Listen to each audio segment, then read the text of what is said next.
Assalamualaikum warahmatullahi wabarakatuh. Alhamdulillah wassalatu wassalamu ala rasulillah wa ba'd. Ayyuhal ikhwah wal akhwat, a'azzani wa a'azzakumullah, saudara-saudaraku yang semoga dimuliakan oleh Allah. Kita bertemu kembali di malam Ahad untuk mengkaji kitab Masailul Jahiliyah allati khalaqa fiha Rasulullah sallallahu alaihi wasallam ahlal jahiliyah. Masalah-masalah jahiliyah yang mana Rasulullah sallallahu alaihi wasallam menyalahi orang-orang jahiliyah dalam hal tersebut.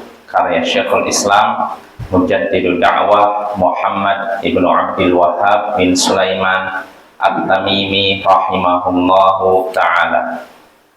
Ya, pada pertemuan sebelumnya kita masuki masalah jahiliyah yang ke-74, yakni kata Syekh, da'watuhumun nasa ila dhalali bi ghairi ilm. Mereka orang-orang jahiliyah mengajak manusia pada kesesatan tanpa ilmu. Mereka mengajak manusia pada kesesatan tanpa ilmu. Artinya mereka berdakwah tanpa ilmu. Orang jahiliyah berdakwah juga, tapi dakwah menuju kesesatan, bukan pada petunjuk ya. Jadi ini orang jahiliyah, mereka mengajak manusia kepada kesesatan tanpa ilmu. Jadi tanpa mereka sadari bahwa diri mereka sesat.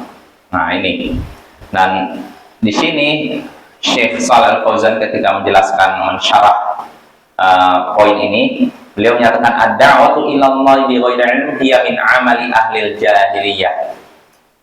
Dakwah, mengajak kepada Allah tanpa ilmu, ini termasuk perbuatan orang-orang jahiliyah.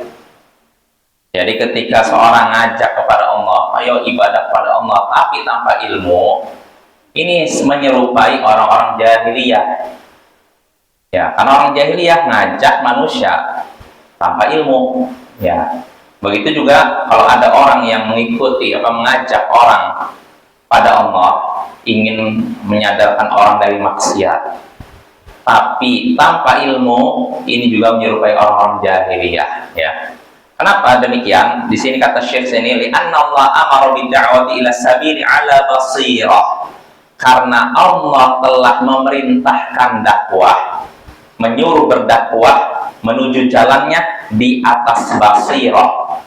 Basiratnya di atas ilmu. Jadi kita harus mengajak orang lain kepada kebenaran dengan ilmu, bukan dengan perkiraan perasaan. Karena kalau kita memakai perasaan aja akan tersesat, memakai pikirannya tersesat. Tapi berdasarkan ilmu, ilmu di sini adalah Al-Quran dan As-Sunnah, Al-Quran dan hadis ini. Jadi kalau kita mau berdakwah, harus paham ayat hadis yang ingin disampaikan. Jangan modal semangat saja, modal perasaan saja. Karena kalau modal semangat saja tersesat. Ya, ini penting nih. Karena ada sebagian orang semangat dakwah tanpa ilmu, sehingga akhirnya apa? Ucapannya isinya apa? Kebatilan. A dan Z isinya kebatilan. Ceritanya pada Nabi bersabda begini, padahal itu bukan sabda Nabi. Allah berfirman begini, padahal itu bukan firman Allah. Nah ini bahaya. Dosa berbicara tanpa ilmu dalam surat Al-A'raf disandingkan dengan dosa syirik. Dosa syirik besar tidak? Besar. Nah berbicara dalam masalah agama tanpa ilmu, dosa yang disandingkan dengan syirik. Artinya ini masalah yang besar, bukan masalah yang remeh ya. Jadi kita sebelum menyampaikan masalah agama, pikirkan yang kita sampaikan ini ada tidak landasnya dalam Al-Quran dan Sunnah. Itu perlu kita ingat ya. Kalau mengajak orang lain pada kebaikan, ajak orang sholat, ya semua bisa, nggak masalah, siapapun itu. Sampai pemain judi, pemabok, orang yang suka mabok, boleh nggak ngajak orang sholat? Boleh tidak? Boleh, Haris Manto? Boleh. Kan cuma ngajak sholat ke masjid, boleh saja. Tapi kalau bicara masalah agama, sudah masuk masjid bicara masalah agama, Rasulullah bersabda begini, Allah berfirman, bisa pemabok gitu ceramah.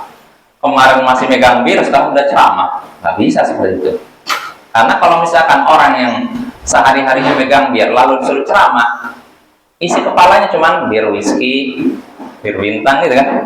Nanti yang sampaikan itu bukan firman Allah, sabda Nabi yang sebutkan macam-macam bir, jenis-jenisnya. Nah itu nggak diharapkan. Dan ada juga yang termasuk yang memprihatinkan. Sebagian orang ada yang baru tobat dari maksiat, lalu disuruh bicara di depan halayak ini, di depan jamaah sholat, gitu, membongkar aibnya sendiri. Jadi assalamualaikum warahmatullahi wabarakatuh, bapak-bapak, ibu-ibu, marilah kita duduk sejenak mendengarkan ini sedikit tausiah dari saudara kita yang dulu pernah membunuh, pernah begini. Silakan cerita. Akhirnya apa cerita? Dulu saya pernah bunuh orang di sini. Dulu saya pernah berzina di sini. Dia bongkar aibnya sendiri. Tujuannya apa? Niatnya baik supaya orang apa? Sadar. Tapi iblis bisa saja membisikkan, oh kamu hebat dulu ya, pernah bunuh 3 orang. Dulu hebat kamu yang pernah berzina dengan 10 orang. Kamu hebat. Akhirnya apa? Dia membanggakan maksiatnya. Boleh nggak harus membanggakan maksiat?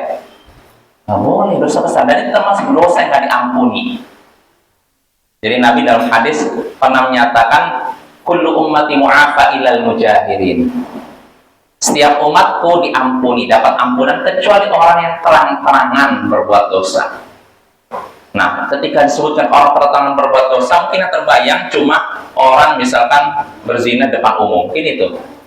Nah, Nabi ditanya setiap orang terang-terangan, Nabi menyatakan yaitu seorang yang di malam harinya berbuat maksiat, lalu masuk di waktu pagi, aibnya sudah Allah tutupi, tapi dia cerita pada temannya, tadi malam saya zina di sini. Oh, tadi malam saya nusuk orang. Tadi malam saya mukul orang. Tadi malam saya ini. Tadi malamnya sampai pagi sudah Allah tutupi aibnya, tapi di pagi harinya dia bongkar sendiri aibnya. Nih, orang seperti ini tidak akan diampuni. Nah, maka nggak boleh kita membongkar aib kita sendiri. Tutup aib kita rapat-rapat. Jangan diceritakan. Gak boleh kita menceritakan aib kita. Walaupun niatnya pertama apa? Supaya orang sadar. Cuma iblis kan nggak tinggal diam. Seringnya kita nih kalau udah menceritakan itu timbul ada perasaan apa? Bangga, naudzubillah min dzalik. Maka jangan ya. Ada sebagian orang gitu ya berusaha untuk mengajak orang sadar dari maksiat, tapi caranya dengan gitu, membongkar aibnya sendiri di depan orang kalian ramai. Nah yang seperti ini bukan cara dakwahnya Nabi Muhammad SAW, bukan cara dakwahnya para nabi. Para nabi nggak pernah dakwah seperti itu. Dengan apa? Seorang dipanggil menceritakan semua kesalahan dia di masa lalu supaya orang ambil pelajaran, nggak ada gitu, Bapak ya. Kalau mau menceritakan kesalahan orang, misalkan dirinya, nggak perlu disebutkan saya. Kalau disamarkan nggak masalah. Misalkan seorang suruh ceramah, ada seorang dulu pernah bermaksiat begini lalu dia tobat. Dia cerita seakan-akan cerita orang lain pada cerita dirinya. Ini nggak masalah supaya orang ngambil pelajaran. Tapi kalau dia sebutkan dulu saya pernah menusuk 3 orang, dulu saya pernah berzina dengan 10 orang, dia sudah bongkar, mempermalukan dirinya sendiri. Selain itu terancam hadis Nabi tadi tidak akan diampuni. Nah ini hati-hati ya, jangan membongkar aib kita sendiri dengan alasan dakwah. Maka dakwah itu perlu dengan ilmu ya. Kata Syekh ini dengan basirah. Basirahnya ilmu. Basirah itu pandangan yang jelas, enggak samar-samar lagi. Wabil hikmah, dengan hikmah. Wal mau'izatil hasanah, dan pelajaran yang baik. Wal jidal billati ahsan, dan dengan debat yang baik. Nah ini dakwah tuh harus begini ya. Jadi tidak modal perasaan ya, semangat saja nggak cukup ya, harus dengan ilmu ya. Lalu kata Syekh di sini, fada'watuhumun nas ila dhalal ay tardibun nas fi mukhalafatil haq. Jadi kan tadi orang jahiliyah, sifat jahiliyah yaitu mereka mengajak manusia pada kesesatan. Maksud mengajak manusia pada kesesatan yaitu mendorong manusia untuk menyalahi kebenaran. Ini udah tahu kebenaran, ayo supaya dilanggar kebenaran tersebut. Ya ini ya. Di sini Ya Allah, apa Syekh menurutkan dalilnya? Qala ta'ala, Allah berfirman, wa qala alladziina kafaru lil ladziina aamanu ittabi'u sabilana wal nahmil khatayakum. Orang-orang kafir berkata kepada orang-orang beriman, ikuti jalan kami, nanti kami akan menanggung kesalahan kalian, menanggung dosa kalian. Artinya gini, wahai muslim, udah ikut ini aja agama kami, nanti kesalahan kalian kami yang tanggung. Kalau misalnya kalian masuk neraka, kami yang tanggung kesalahan kalian. Bisa begitu? Bisa, teman. Kita nanggung dosa orang lain, kitanya yang kena siksa, nggak ada. Kalau dalam Islam nggak ada. Istilahnya apa? Dosa, apa namanya? Penebusan dosa, nggak ada istilahnya. Apa ya? Apa namanya? Penebusan dosa ya? Wah, istilahnya. Orang agama itu kan ada yang kayak gitu. Ditebus oleh satu orang, semua dosa satu umat manusia ditanggung, nggak ada kayak gitu. Karena kalau misalkan dosa umat manusia ditanggung dengan dibunuhnya, lenyapnya satu orang ini, tentu ini akan mendorong orang-orang untuk berbuat dosa, ya nggak? Karena apa? Oh, dosa udah ditanggung sama ini, udah maksiatnya nggak apa-apa. Wah, ini bahaya Bapak ya. Ini tentu saja keyakinan yang batil ya. Ya, kita lanjut lagi. Fayad'unahum ila syirk wa ila tahrimil halal wa tahlilil haram bi ghairi hujjah. Nah, ini akibat dakwah tanpa ilmu nih, akhirnya apa? Orang-orang yang berdakwah tanpa ilmu akhirnya mengajak manusia pada syirik, mengajak untuk menyekutukan Allah, mengajak untuk mengharamkan apa yang halal atau menghalalkan apa yang haram tanpa hujjah, tanpa alasan, tanpa sandaran. Wa yad'unahum ila asya'i ma anzalallahu biha min sultan. Dan mereka mengajak manusia kepada sesuatu yang tidak Allah turunkan keterangan tentang itu dalam kitabnya. Mengada-ada akhirnya. Fahaula'i du'atul dhalal. Mereka itulah dai-dai kesesatan yang ngajak kepada kesesatan. Wa du'atu ilal haqq humul ladzina yad'una ila ma anzalallahu subhanahu wa ta'ala wa ila ma syara'.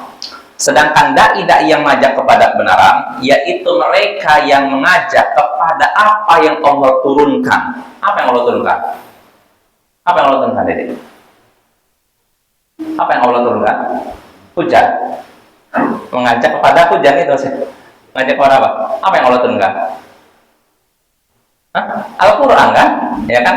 Jadi dai-dai yang mengajak pada kebenaran itu yang mereka yang mengajak pada Al-Quran wa ila masyara' kepada syariatnya.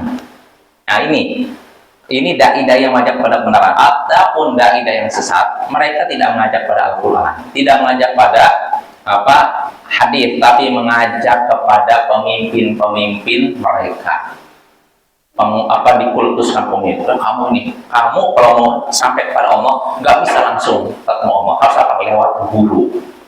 Sebagaimana kamu ikuti zikir yang diajarkan guru, ikuti saja, nggak usah bertanya kenapa, apa dalilnya, dengarkan saja. Sudah, setelah itu kamu layani guru kamu semaksimal mungkin. Kalau guru kamu minta cuci kakinya, cuci kakinya. Kalau misalkan guru kamu minta air cucinya tampung. Kalau guru kamu minta air tampungannya diminum, minum. Ini dai-dai yang mengajak pada kesesatan.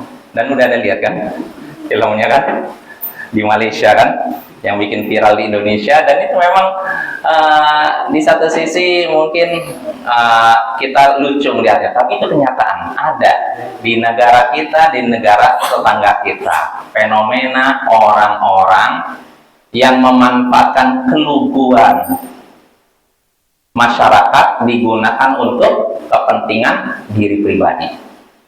Tidak sesat kayak gitu ya. Kakinya dimasukkan ke ini, air diminum. Ya kan, kayak gitu ya? Dia lihat terus nonton filmnya. Oh, belum sama. Tapi kan sering muncul di medsos kan. Ya, yang seperti itu sesat, oh ya. Ujung-ujungnya perempuan, ujung-ujungnya itu. Ya, ujungnya ini ya. Mereka memanfaatkan itu kepolosan masyarakat. Dan masyarakat itu kan kalau lihat orang yang udah berpenampilan pakai jubah, terus mungkin sorban putih udah ulama besar. Walaupun isinya kosong. Yang penting penampilannya udah seperti ulama, dianggap ulama. Nah, orang seperti ini memanfaatkan keluguan, kepolosan masyarakat untuk kepentingan dirinya. Dengan alasan apa? Yang namanya ulama, orang soleh punya berkah. Kalau kalian mau berkah, nih, ambil dari badan saya. Kalau kalian mau berkah, harus ngasih sesuatu kepada saya. Kalau kalian mau berkah, tawarkan putri kalian kepada saya. Nah ini, ya kan? Anda lihat teman-teman. Nah inilah memprihatinkan ya. Nah itu orang yang bisa manfaatkan kepolosan masyarakat. Makanya kita harus berilmu supaya tidak mudah ditipu. Ya, yang bisa ditipu hanyalah orang yang tidak berilmu. Dan yang seperti ini ternyata masih banyak, Bapak ya.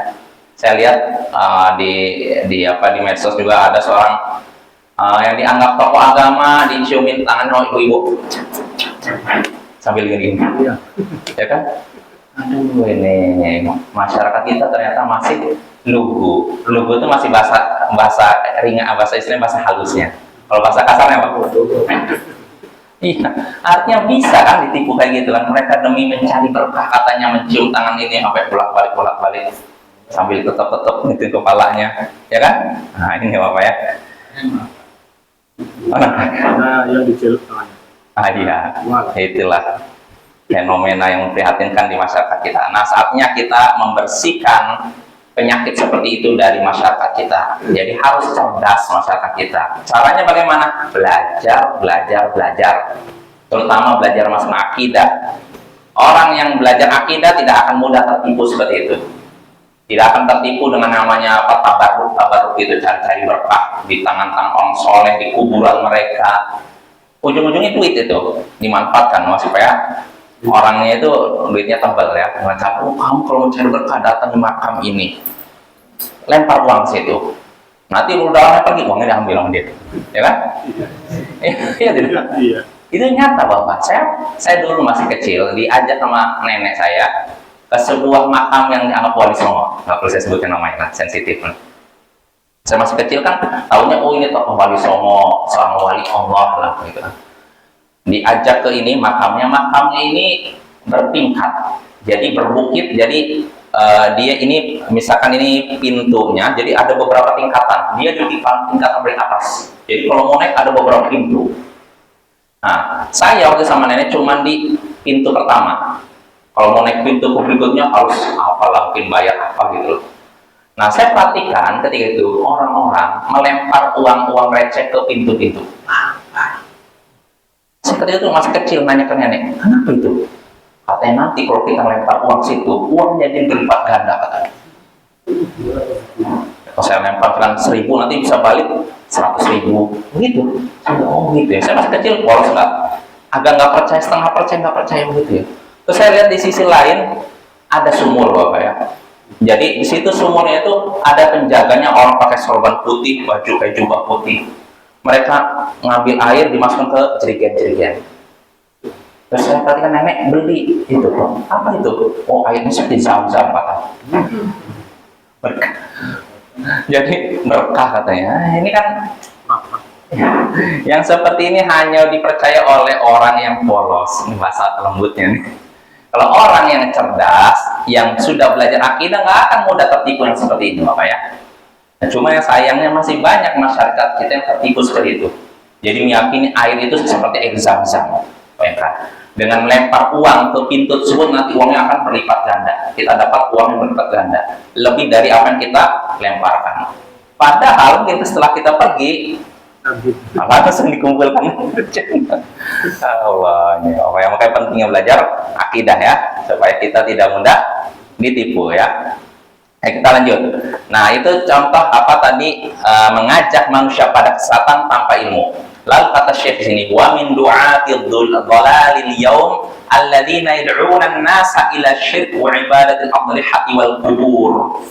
Wa yad'una an-nasa ila al-bid'i wal muhdatsati fid din allati ma anzalallahu biha min sultan. Nah ini di antara dai-dai yang mengajak pada kesesatan sekarang ini, di hari ini, yaitu mereka yang mengajak manusia kepada syirik, mengajak manusia untuk melakukan syirik dan beribadah kepada pusara dan kubur. Ya tadi disuruh datang ke makam wali tertentu, cari berkah di situ, minta ke situ. Dengan alasan apa? Kami ini orang kotor, kalau minta kepada Allah langsung gak pantas. Jadi harus apa? Lewat perantara. Nah, ini sama saja seperti orang-orang musyrik di zaman Nabi. Mereka pun beribadah kepada berhala Lata, Uzza, Manat. Tujuannya apa? Allah sebutkan surat Az-Zumar, "Ma na'budu illa liqarribuna ila Allahi zulfa." Kami tidaklah beribadah pada berhala-berhala ini kecuali agar berhala ini mendekatkan diri kami kepada Allah dengan sedekat-dekatnya. Artinya mereka jadikan berhala perantara saja supaya menyampaikan hajat mereka kepada Allah. Nggak jauh beda. Bedanya kalau sekarang objeknya kubur, kalau zaman dahulu patung. Dan sebenarnya patung yang mereka sembah itu pada hakikatnya perwujudan orang soleh. Nggak murni patung batu, Bapak ya. Jadi musyrikin Quraisy, kalau kita ketahui, ketika mereka menyembah berhala, nggak murni yang mereka sembah itu batu, nggak. Contohnya Lata. Lata ini dulunya orang soleh. Kata Mujahid, "Kana yalutus sawiqa lil hajj, famata fa'uqifa ala qabri." Lata ini dulunya orang yang suka membuat adonan roti, lalu dibagikan kepada jamaah haji. Nah, ketika dia meninggal, orang-orang selalu mendatangi kuburnya, sering mengunjungi kuburnya. Ya, pertama mengunjungi kuburnya adalah ziarah lah, banyak gitu. Gak ada masalah kan? Tapi ini dijadikan kebiasaan, ini jadi masalah. Sering dijadikan kebiasaan. Nah, tadinya sekedar dijadikan tempat untuk ziarah. Lama-kelamaan jadi tempat ibadah. Ibadah kepada siapa? Kepada Allah, tapi di dekat kubur ini. Tapi di kemudian hari, kebodohan merajalela, bukan jadi tempat ibadah pada Allah, malah ibadah pada kubur itu. Nah ini ya, zaman sekarang pun ada orang-orang yang mengajak beribadah kepada kuburan, kepada pusara. Dan itu bukan cuma di Indonesia, di negara-negara Timur Tengah pun masih ada, Bapak ya. Dan ini yang perlu kita waspadai ya. Kalau ada orang yang ngajak pada kita untuk cari-cari berkah di makam-makam tertentu, hati-hati. Ini pintu yang mengarah pada syirik. Ya, karena ujung-ujungnya nanti minta ke situ. Walaupun pertama enggak, kita niatnya minta kepada Allah, tapi kok kenapa mintanya kepada kubur? Kalau memang kita mencari berkah, Bapak, berkah ini kan artinya kebaikan. Siapa yang megang berkah? Allah kan? Berarti harusnya minta kepada Allah. Dan kalau kita mau berpikir, mana tempat yang paling diberkahi oleh Allah? Masjid kan? Kenapa orang suka nyari ke kuburan? Ya kan? Sampai-sampai ada, dulu saya lihat dulu 10 tahun yang lalu, ada seorang ulama Saudi berkunjung ke Yaman, ketemu orang Indonesia lagi baca Quran di kuburan. Ditanya, kenapa mau baca Quran di kuburan? Oh sih, karena ini makam ulama katanya, berkah katanya. Jadi dia khusus baca Quran di kuburan karena apa? Ini tempat yang berkah katanya. Maka kata ulama Saudi ini, saya menanya, masjid dengan kuburan mana yang lebih baik? Kata dia, masjid dong. Loh, kenapa kamu nggak baca di masjid? Dia baru tersadar, dia maju. Nah itu, bahwa itu ada yang model begini, lebih mengutamakan baca Quran di kuburan dibandingkan di masjid, dengan alasan mencari berkah. Padahal tempat yang paling diberkahi adalah masjid, bukan kuburan. Justru di kuburan, Nabi kan pernah menyatakan jangan jadikan rumah kalian seperti kuburan. Maksudnya apa? Tidak dibacakan Al-Quran, tidak dijadikan tempat sholat. Artinya kuburan bukan tempat untuk ibadah, tapi tempat ziarah. Ziarah itu tujuannya apa? Mengingat mati, mengingat akhirat, dan mendoakan penghuni kubur. Berdoa kepada Allah untuk penghuni kubur, bukan minta kepada penghuni kubur. Tapi kenyataannya yang disebut ziarah kubur ini diplesetkan oleh sebagian orang. Untuk apa? Meminta-minta pada penghuni kubur. Nah ini repotnya. Maka ketika misalkan kita membahas masalah apa, nggak boleh minta kepada penghuni kubur. Oh berarti kamu mengharamkan ziarah kubur. Ini udah penyimpangan. Jadi seolah-olah yang namanya ziarah kubur kita minta penghuni kubur. Nggak seperti itu. Ziarah kubur itu artinya ziarah, mengunjungi kubur. Tujuannya apa? Mengingat mati. Ini tujuan dari ziarah kubur. Kedua, mendoakan mayit. Karena mayit ini membutuhkan apa? Doa kita. Maka kita berdoa kepada Allah, mengucapkan salam, doakan dia. Nah, jangan kebalik, malah kita minta pada penghuni kubur. Justru penghuni kubur lah yang membutuhkan bantuan kita, bukan kita yang membutuhkan bantuan dia. Nah, ini bagian cerdas tentu saja. Orang yang akidahnya lurus. Adapun orang yang akidahnya tidak lurus justru terbalik. Malah orang yang hidup minta-minta pada penghuni kubur, Bapak ya. Ini Bapak, ini pentingnya kita belajar akidah. Ya, jadi kita kembali lagi di antara dai-dai yang mengajak pada kesesatan di hari ini, kata Syekh, itu orang-orang yang mengajak kepada kesyirikan, mengajak ibadah ke kuburan dan ke pusara, dan mengajak orang kepada perbuatan bid'ah dan perbuatan yang baru dalam agama yang tidak Allah turunkan keterangan itu, ya. Wa yaktubun wa yu'allifun, mereka pun menulis, membuat buku, wa yatakallamun, dan berbicara bid'awatin nas ila ihyal bid'ah wal muhdatsat. Mereka berbicara mengajak orang-orang untuk menghidupkan perkara-perkara baru. Walladzina yad'una nas ila al-ibahiyya wal fusuq wal 'isyan, dan juga ada orang-orang, ini sebagian ada yang ngajak syirik, ngajak bid'ah, dan ada juga yang mengajak orang-orang kepada ibahiyah. Ibahiyah itu ada serba boleh. Apa istilahnya? Apa yang serba boleh, kefasikan dan juga kemaksiatan. Apa istilahnya? Apa istilahnya serba boleh itu? Pokoknya adalah istilahnya, kalau dalam istilah pemikiran barat apa ya, permisivisme atau apa gitu masalah. Jadi artinya apa? Semuanya boleh. Yang penting suka sama suka. Yang penting tidak mengganggu orang lain. Nah, karena prinsip inilah, jadi nggak ada lagi amar ma'ruf nahi mungkar, ya nggak? Makanya banyak di orang-orang barat, ya orang maksiat seenaknya aja, telanjang bulat di depan rumah kita dan merasa saya nggak ganggu orang lain. Ya, kaum nudisme, ya. Jadi kaum nudis itu artinya kaum yang telanjang bulat. Jadi mereka kadang sering mengadakan pertemuan di kota ini, kota ini, kota ini. Artinya apa? Mereka nggak pakai baju sama sekali. Mirip kayak apa? Binatang. Ini mereka lebih buruk daripada binatang. Jadi mereka mengadakan pertemuan di sini, kumpul laki-laki perempuan nggak pakai itu semua. Udah mirip apa? Mirip hewan kan? Dan itu nyata ya, ada. Dan orang seperti ini punya prinsip ini, serba boleh. Yang penting saya tidak mengganggu orang lain. Jadi silakan kamu telanjang di tempat yang ditentukan, yang penting jangan di depan rumah orang atau di pekarangan rumah orang. Silakan kamu melakukan hubungan seks dimanapun, yang penting jangan di rumah orang. Nah, orang-orang model inilah yang merusak masyarakat. Ya, dan ini sudah ada di Barat dan juga ada di Indonesia. Walaupun kalau di Indonesia tidak berani terang-terangan ya, karena negara kita masih alhamdulillah lah, masih religius ya, sedikit religius. Ya ini Bapak ya. Kullu haula'i du'atu dhalal, kata Syekh. Semua itu adalah dai-dai yang mengajak pada kesesatan. Haddarana Allah subhanahu wa ta'ala minhum wa min tariqatihim. Allah sudah mengingatkan kita, mewanti-wanti kita dari mereka dan juga cara mereka dan jalannya mereka. Allah Ta'ala, Allah berfirman, ya ayyuhalladzina amanu in tuti'ul ladzina kafaru yaruddukum ala aqabikum fatanqalibu khasirin. Hai orang-orang beriman, Allah berfirman sini mengingatkan kita, hai orang-orang beriman, jika kalian menaati orang-orang kafir, niscaya mereka akan membalikkan kalian ke belakang kalian sehingga kalian pun merugi. Hai orang-orang beriman, sehingga Allah berbicara kepada kita semua, kalau kalian menaati orang-orang kafir, siapapun itu, mereka akan membalikkan kalian ke belakang kalian. Apa maksud membalikkan kalian ke belakang kalian? Membalikkan gini, jadi terbalik. Apa maksudnya contoh? Murtad maksudnya.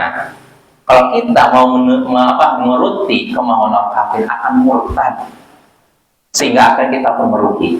Artinya, ketika orang kafir menginginkan kita, ayo ikutin, jangan kita juga polos. Pasti ketika mereka mengajak kita melakukan sesuatu, itu ada udang di balik kerupuk, ada udang di balik batu. Artinya pasti ada tujuan. Tujuannya apa? Menyesatkan kita dari jalan Allah, mengajak kita supaya ikut agama mereka, tapi bertahap. Jadi jarang langsung udah kamu masuk agama saya, enggak. Yang pertama diajak dulu, dikasih pemberian sampai udah ngerasa kita senang, kamu ikut sini. Oh, saya nggak bisa. Kembalikan semua yang kami berikan kepadamu. Saya nggak punya. Sudah, kamu harus masuk agama kami. Akhirnya udah terjerat. Dan ini Bapak, modus seperti ini bukan cuma di Indonesia. Kalau di Indonesia kita pernah dengar kayak gini. Di negara Timur Tengah pun begitu. Jadi ada beberapa pemuda di Maroko terjerat seperti ini. Jadi kebetulan di Maroko itu kan negaranya nggak sekaya Arab Saudi, Kuwait gitu kan. Jadi ada pemuda miskin Maroko. Jadi mereka ini karena miskin, mereka dapat bantuan dari orang itu. Bantuan, tunjangan-tunjangan, kayak gitulah biasalah. Walaupun tidak mengatasnamakan agama pertama kan, kasih. Sampai ketika sudah banyak pemberian dan dia udah ngerasa banyak pemberian, tiba-tiba diajak masuk agama mereka. Nah, kenapa pemuda Maroko ini? Saya nggak mau. Langsung diancam apa? Kalau kamu tidak masuk agama kami, kembalikan semua hadiah yang kami berikan kepada kamu. Akhirnya apa yang terjadi? Dia orang miskin. Dia sedangkan yang diberikan sudah habis semua. Dan itu diberikan bukan cuma 1 hari 2 hari, bukan 1 bulan 2 bulan, sudah bertahun-tahun. Nah, lihat mereka sabar dia tuh. Jadi mereka ketika cari mangsa nggak langsung 1 hari 2 hari, enggak, 1 bulan 2 bulan enggak, sampai setahun 2 tahun baru cepat. Nah iya kayak gitu. Jadi mereka sabar, masa kita nggak sabar? Mereka sabar. Jadi ketika mereka yang cari mangsa, nggak langsung 1 hari 2 hari langsung diajak, nggak 1 bulan 2 bulan diajak, nggak, dikasih tahun, kasih bantuan terus sampai udah ngerasa banyak bantuan dan kira-kira orang udah nggak bisa lepas, diajak, kau masuk agama kami. Oh saya nggak bisa, saya muslim. Kalau kamu nggak mau, kembalikan semua pemberian yang sudah kami berikan kepadamu. Akhirnya apa? Pemuda muslim itu, wah saya nggak bisa. Akhirnya udah, kalau gitu kamu harus ikut. Akhirnya apa? Sudah, dia masuk agama mereka. Nah ini pemuda apa? Dan sudah sampai akhirnya dia memberikan pertanyaan kepada seorang dewan fatwa yang di Timur Tengah. Dia mencurhat, gimana nih? Saya sudah terjerat oleh mereka. Apa yang harus saya lakukan? Maka apa fatwanya? Tetap kamu harus keluar dari agama mereka. Jangan ikuti mereka, tetap kembali kepada Islam. Jelas apa ya? Nah artinya nih, kalau ada orang mereka memberikan pemberian kepada kita, jangan kita langsung senang, bahagia, rasanya baik sekali mereka. Jangan ya, itu jebakan ya. Perlahan-lahan kita masuk jebakan mereka, lalu mereka pun menjerat kita untuk mengajak kepada agama mereka. Yaitu ya, ini peringatan dari Allah. Allah memberikan peringatan pada kita. Kalau saya mau nanya nih, kalau misalkan Bapak Gubernur memberikan peringatan kepada kita, hati-hati, jangan ikutin mereka, nanti mereka akan membahayakan kamu. Kira-kira percaya nggak? Gubernur, percaya nggak? Percaya, kira-kira sebentar. Kalau Gubernur bilang kepada kita, Asmanto, jangan dekati orang ini akan membahayakan kamu. Percaya nggak? Yang ngomong Gubernur. Nggak percaya nggak? Nggak percaya? Percaya. Kalau yang ngomong Presiden, percaya nggak? Nah ini yang ngomong adalah Tuhannya Presiden, Tuhannya seluruh manusia.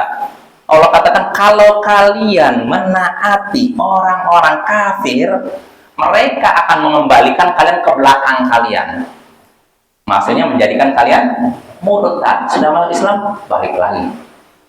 Nah ini Allah yang memberikan peringatan. Harusnya kita lebih percaya dibandingkan ucapan Gubernur atau Presiden ya, itu ya. Jadi kesimpulannya, di antara sifat orang jahiliyah yaitu mereka mengajak pada kesesatan tanpa ilmu, maka kita harus jauhi orang-orang yang mengajak pada kesesatan tanpa ilmu ya. Mungkin ini saja.